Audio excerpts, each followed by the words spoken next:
Hello, welcome to or back to my channel. My name is Stevie, this is Stevie Reads, and I did a video on my channel a couple of months ago. I definitely wasn't planning on making it a series or anything, but I just titled it Series Knockout, and I read 3 books in that video, a couple to continue on in series and one to like finish out a series I'd been reading, and I really liked that style of video. It's always a goal every year to just keep up on the series that I'm reading, and most of the time I want to like start series from the beginning if I haven't continued for a couple of years. So I want to start this new video on my channel. There's technically already one out, so I'll link it down below, and this will be episode 2 of Series Knockout. And I'm not going to be completing all of the series that I'm reading in this video, but I'm either going to be continuing, catching up, or completing series. Starting new series are for different videos and on my own time, but if I want to continue or finish one, I'm gonna do it in here. Anyway, really long explanation for that. I recently got a little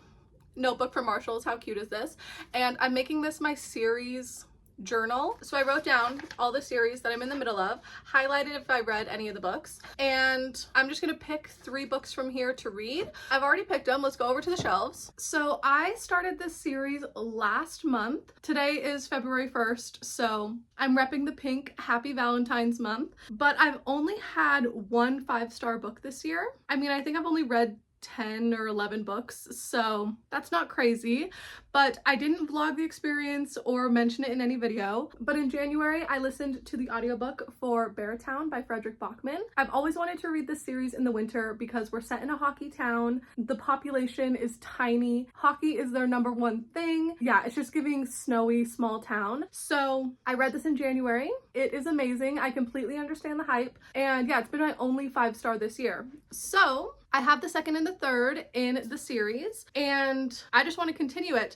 So not completing a series here, but I'm gonna read Us Against You. Since it's the 2nd of the series and we're following the same characters and everything, I don't know how much I'm gonna give away from the plot, but we are following the events of the 1st book. There's so many characters in here, and that's why I want to read it so soon, because I feel like if I put too much time in between, I'm not going to remember who anybody is. I don't know. I'm just really excited to continue. So sorry that's 0 synopsis, but I don't want to give anything away from the 1st book. Like, I think it was heartbreaking and magical, and you just need to read it.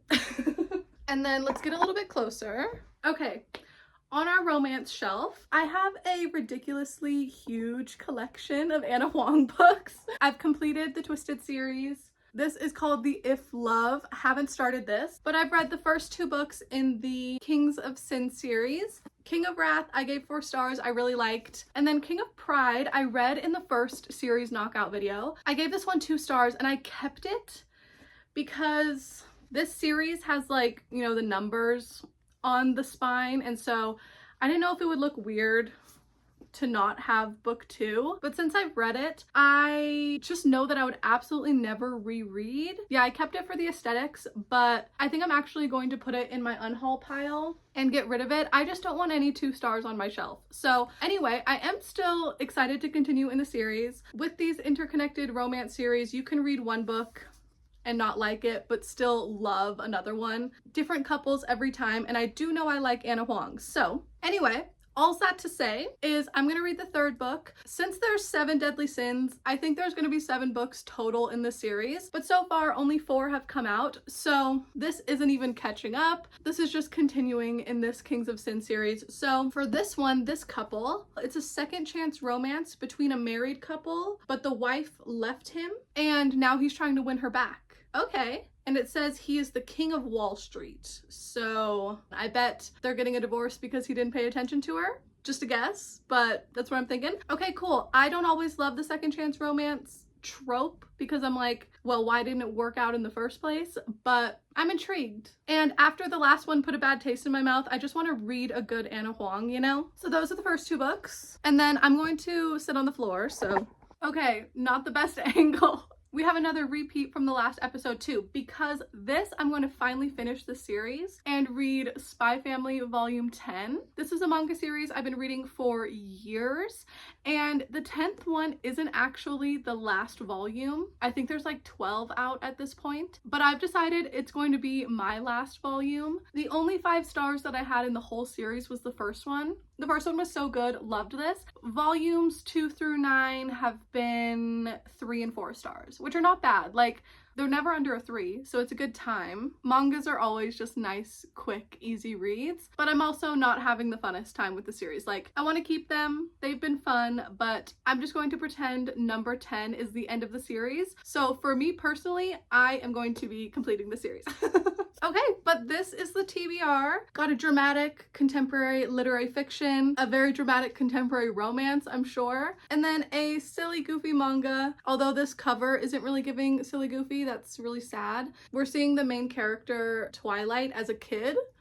I think it's gonna be fun. Oh my god. Okay, cute. I don't know which one of these I'm going to start with, but I'll let you know when I'm halfway through one of these books. Okay, hi. It's Monday morning and sadly my weekend has come to an end. I'm super depressed about it. Really don't want to go into work. Anyway, over the last couple of days, I did get halfway through Us Against You, and the book starts right after the events of book 1. So I don't want to give anything away for that book, but something happens in that book that really divides this town, and the only way I can describe Us Against You is if you've seen the show Friday Night Lights. So this is really only gonna make sense to a few people. I'll make it brief. It's like a high school drama, but you're really surrounding this football team and the coach and the players and all of that. But in like season 3 or 4, I can't remember, the school that they all go to is so broke and they have to split it in between 2 schools, East Dillon and West Dillon.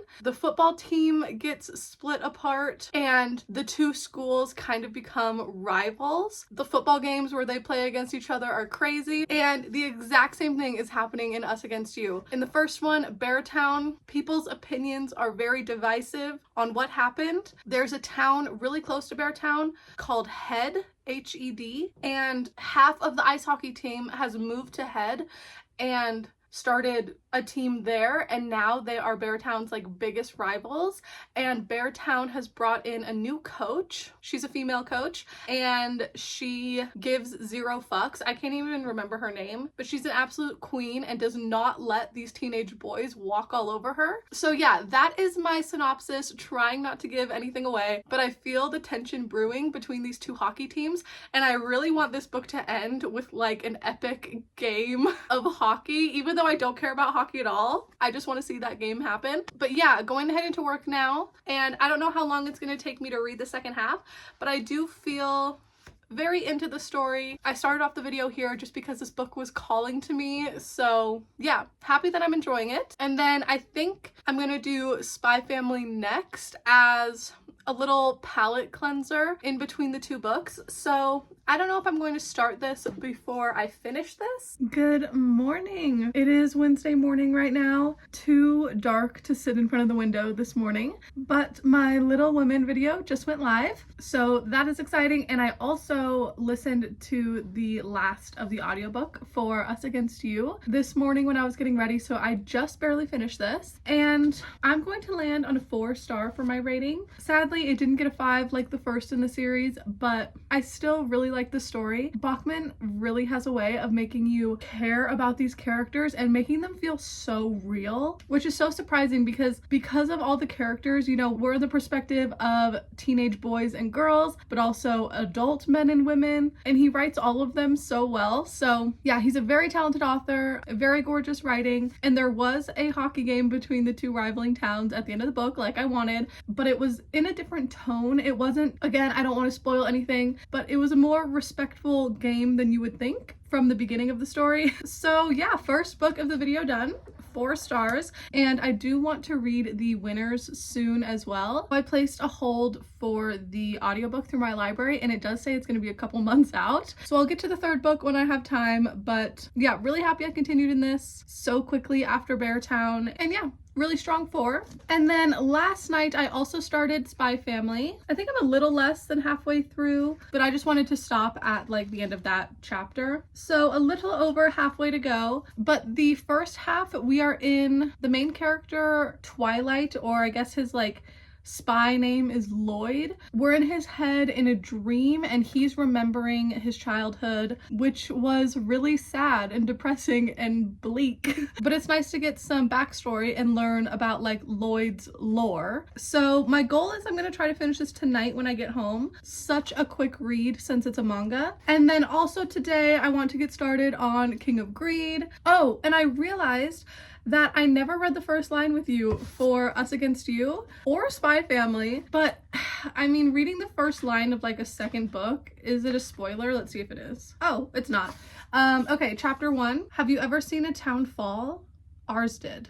Okay, cool. That was the first line of Us Against You. Spy Family, I started it last night and I can't even remember what the first line was. Oh, well, he's shooting a little gun. So the first line is blam, blam, blam, blam, blam. Cool. And then King of Greed. I have not started this yet. So let's read the first line together. Chapter 1, Alessandra. Okay, that's the girl's name. Also, what's the dude? Dominic. Oh, now I remember. We met both of these characters in King of Pride. Okay. But chapter 1, we're in Alessandra's perspective. Once upon a time, I'd loved my husband. T. Okay, so clearly she's not in love with him anymore. But yeah, I read a couple of second chance romances that I haven't liked, but my favorite one that I've read ever is 7 Days in June by Tia Williams, which is one of my favorite romance books of all time. So I know that the trope can be done well. Hopefully this one's done good, but amazing. I'm gonna get this started today too. So I will get back on here when I finish this, and hopefully I'm halfway through this. Hello, Friday afternoon. I just got off work and it is the beginning of the weekend. Ugh. Honestly, no better feeling. But over the last couple days, I have been reading. Finished volume 10 of Spy Family, and I gave it a 3. Good time, not mad about it, didn't really impress me, and I'm very confident in my decision that this is the last one in the series for me. So yeah, I don't really have that many thoughts. Glad to be done. And then this morning I read a couple chapters before work, and so I am exactly halfway through King of Greed on page 171, so halfway there.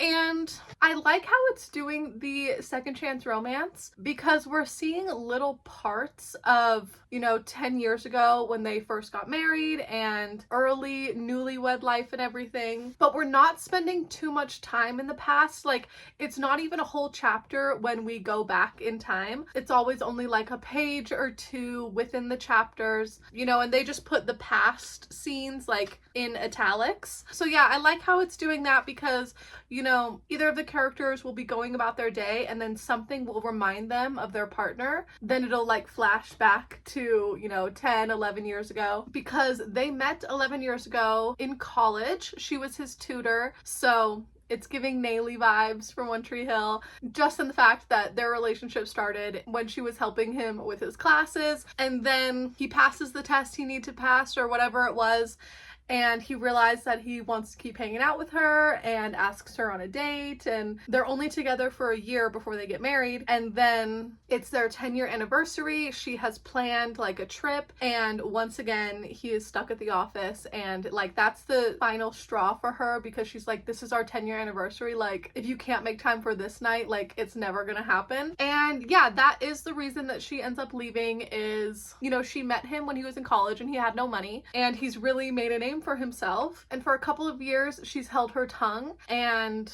not really told him how neglected she's been feeling, and she's kind of been waiting for him to make the next million or hit the next goal that he wants to hit. But the night of their anniversary, it really hits her that there's never going to be enough. He's too greedy, and she's just tired of waiting around for him. So she leaves, and unfortunately it takes her leaving for him to snap out of it and actually pay attention to his wife. So that's really sad, but they both are admitting their faults in that. Like, he knows that he ignored her for years basically, and just kind of took advantage of the fact that she would always be there. She admits to the fact that she could have made a bigger stink about it the first time that he missed a dinner or something, and you know, not to tell him all the time like, it's okay, we'll reschedule, we'll figure it out, because you know, they've still had a relationship for the past, you know, 5 years or whatever that it's been really bad, but they don't hang out together. They don't really spend any time together. So yeah, that is like why it's a second chance romance. And they did actually get divorced. Like, the divorce has gone through, and now they're at her mom's wedding, and her mom's getting married for the 4th time. It's an interesting story. I am super engaged in it, and I also love that it's not too long of a romance. Like, it's only 338 pages, so I'm hoping I can finish the rest tonight. I got off super early today. It's like barely 2 o'clock right now, so I want to keep reading this. And then I also saw my little notebook sitting here, so I want to mark off the 2 books that I've read. Okay, so I read Spy Family and Us Against You. But now we've just got one more to go, so I'll let you know once I finish this girl what we're thinking about her. Good morning! Welcome to the end of the video, the next day. I did end up finishing King of Greed last night, and I gave it a 3.5 for my rating. I overall enjoyed it. Wasn't a new favorite, but if you want to read about a man groveling, like literally begging on his knees for you to take him back, that's what this is. And you know, he is all about her from the very beginning of the book. As soon as she leaves him, he immediately realizes his mistake and is like trying to get her back. And obviously they fell in love for a reason, you know, 11 years ago when they met, and she stayed and gave him so many chances because of how much she loved him. So it's not an easy divorce. Like, they both still have a lot of feelings for each other, and throughout the story they just keep going back to each other, and then she sets her boundary again and he gives her space, and then they come back together, and you know, so there wasn't like a 3rd act breakup because they're broken up or divorced basically the whole book. And I really like that the reason that he betrayed her wasn't because of another woman or, you know, any cheating or anything like that. It was because he cared so much about his work. And she made a joke at the beginning of the book being like, work is the worst mistress that there is because you don't have like an actual person to blame, and it's every day, there's always an excuse for it. But yeah, I'm just really happy that there is not another woman involved, because when he is groveling and begging, like, you actually want them to get back together again. Whatever, it's just not as bad of a betrayal as it could have been. But yeah, I did dog ear a couple of quotes that I really loved. One time when she was telling him how she feels, she was like, "You broke my heart and you weren't even there to witness it." Ooh! She really ate with that one. And then yeah, I did another dog ear later in the book as well, but I think that's a little too spoilery. But yeah, really quick read. I think I read it in 2 days. 3 days, who knows. But that means for this video I had a 3-star, 3.5, and a 4. So yeah, no 5-star, but I didn't dislike any of them, and I got to continue on in 3 series. I feel so productive. Ooh, and I also get to mark off King of Greed now. What color should I do? Green. Green for money. Gorgeous. Let's go put him back on the shelf.